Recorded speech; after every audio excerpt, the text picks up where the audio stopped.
Hey, what's up, guys? As you know, the Trap Trick Structure Deck is coming out, and I'm going to be actually experimenting and looking into this for my Balling for a Budget series. And of course, I immediately went to Dueling Book to test this archetype out and build probably the best deck that I can with only 3 structure decks. Be on the lookout for the list soon. That will be on Team Samurai X1's channel. Doing a little guest upload.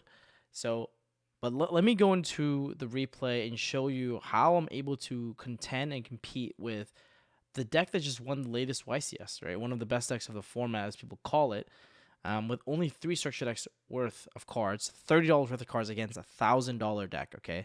So let's jump right into the replay and see how I'm able to win. I win the dice roll here, and I get Pyrrhica, which allows me to search Orchid. That allows me to get an additional normal summon.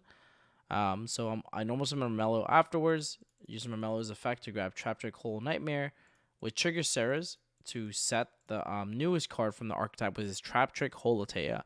This card is really good because it can be activated the turn it's set, which allows you to trigger your Sarah to get more value. So you can activate this card by discarding 1 normal trap. So I'm going to discard the Trap Trick Whole Nightmare. And then I can trigger Sarah to summon a Dianeta from my deck, and then use Dianeta to reset my Trap Trick Whole Nightmare. I'm going to overlay the Myrmelio and the Holotea, which is a level 4 monster, to make Pingu Kula, which is a new monster that's also out in the latest set, or the laytest structure deck. And this card allows you to add any Trap Trick monster from your deck to your hand by detaching material. And you're able to add Kampa. And this is the new one as well. It's a quick effect special summon from the hand, and it locks you into Insect and Earth from the extra deck for the rest of the turn.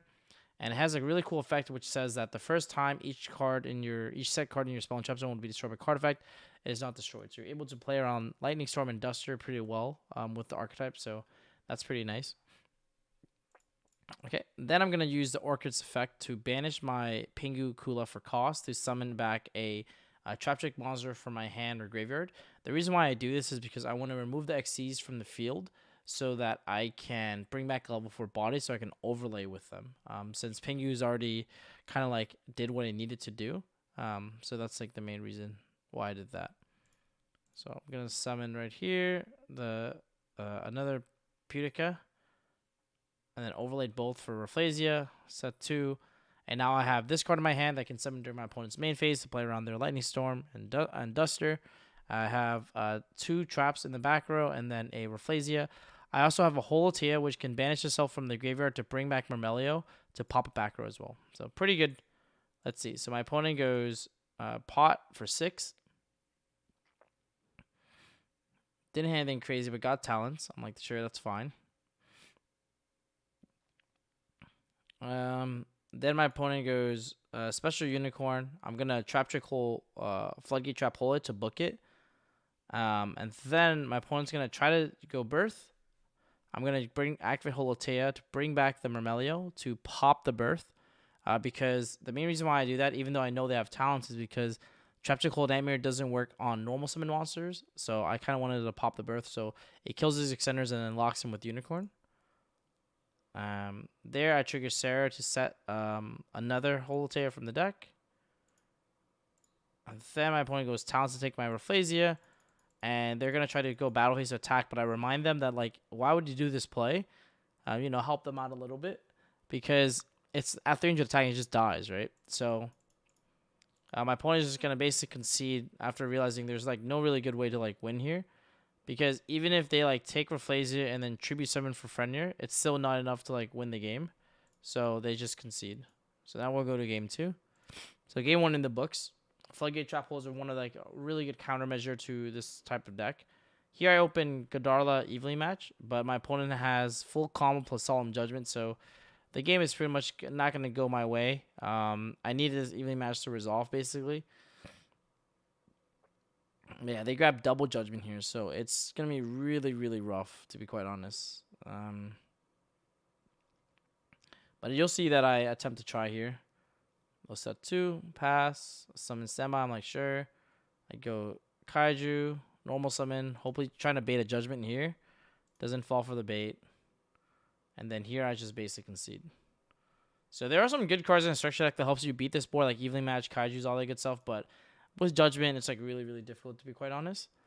And now we're gonna be going to game number 3. So I open a handful of Traptrick Engine, but it should be good. I go Pudica here to search Field Spell, which allows me to double normal.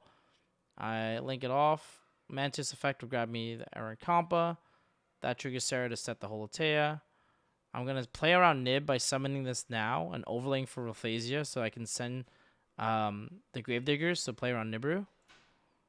And then I activate Holotea by pitching the Floodgate Trap Hole. And then triggering Sarah to summon Dianea. Dianea effect will then reset the Floodgate Trap Hole so I don't lose any value there. And then I go Allure to pitch the Mantis to draw 2 more cards. Here, I made a second Rayquaza because Rayquaza actually once per turn per copy. But what I could have done was actually search, make Pingu, Traptrick Pingu, and then use Pingu to search a Compa to play around a Lightning Storm or a Duster, which was probably a better play.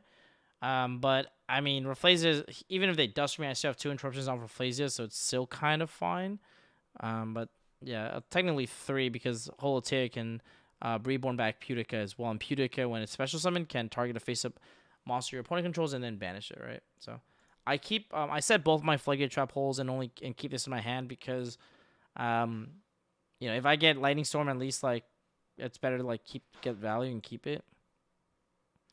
My opponent goes pot for 6 and rips Duster. That's fair.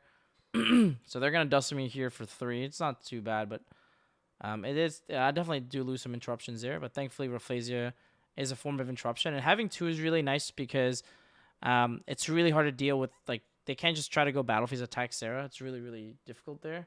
So you see me type in the chat that I could have played around Duster there. So it's important that these are lines as you're playtesting. You should always be considering like, okay, what could I have done differently? If there are things I can do that would be really good here. Here my opponent's special summons Unicorn, and I'm just gonna book it, and I think that's actually just gonna be game. There's really not much more they can do.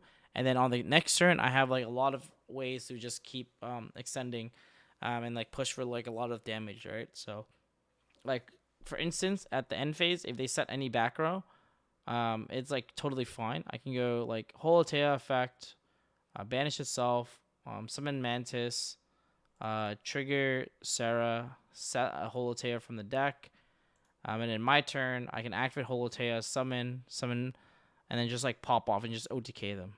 So I hope you guys enjoyed this little sneak peek of my initial testing of Traptricks and what is possible with the deck. I do think the deck has a lot of potential, and I might actually take this to a tier 2 event, aka a regional or a world championship qualifier in the near future actually. And then see if I can like beat people with only $30. So let me know in the comment section below if you guys would like to see that. Also, let me know in the comments below if you want to see a full power version of this deck as well. But yeah, this is kind of like what I do. I think like when these new cards comes out, it's really interesting to see what is possible. And I am really, really excited for this deck to finally come out. Actually today, I believe, in OTS stores. So pick up your structures if you don't have them ready, and I'll see you in the next one. Peace.